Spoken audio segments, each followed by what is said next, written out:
Colette at JP, ang inyong trick shot challenge ay magsisimula in 3, 2, 1, go!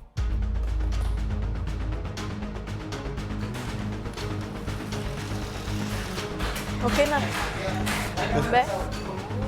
Sige, sige. Sige nga, JP.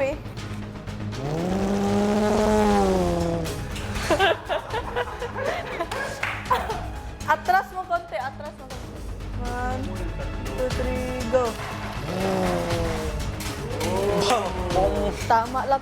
Matsamba lang natin. Di, lapit kayo konti. Yung diskarte po namin, kuya, unang-una po ay siya po muna ang nakatoka doon sa sasakyan at ako naman po ay nakatoka doon sa ihahagis po na nakabitay po sa lubid. 1, 2, 3, go! Malapit na. Maubos ang pasensya ko. 1, 2, 3, go!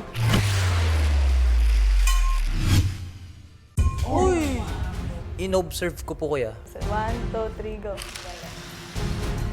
Ang layo mo naman, Erps. Hindi pa siya stable. Kumbaga paikot pa lang yung ring. Yung sasakyan nakahulog na. 1, 2, 3, go!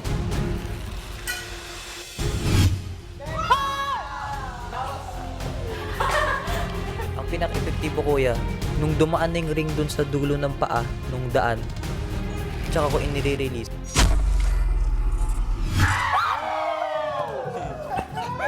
So close. Go, JP, let's go. 1, 2, 3, go. Hoy! Purya Santissima! Nanggigigil talaga ako, kuya, kasi sabi ko, bakit ayaw mong ma-shoot? Go. Hoy! Yung init dito, kuya, oh, bumababa, kuya. Gumaganon sa tenga ko, oh. Go! Iniisip ko po, kuya, habang binibitawan ko po yung ring, kuya, sa 10,000 po, kuya, na maaari po naming mabigay sa pamilya ko po, kuya. 3, go!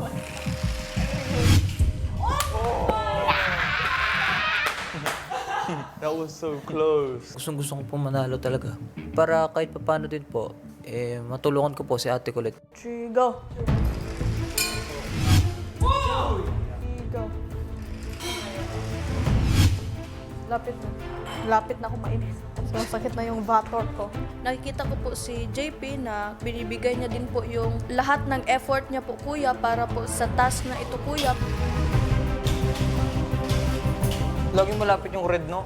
Oh, Kaya nga po, nagparaya kuya, yung pera po kuya, mapapalitan naman po yan kuya. Hindi naman tayo papabayaan ng Diyos, hindi na rin naman papabayaan ng Diyos yung mami ko po kuya. 1, 2, 3, go!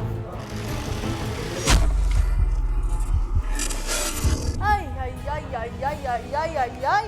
So kung babalik yung oras kuya, kay Ate Colette pa rin po talaga mapupunta yung kuya. Kasi po kuya, mas kailangan po ng pamilya niya po kuya. 1, 2, 3, go!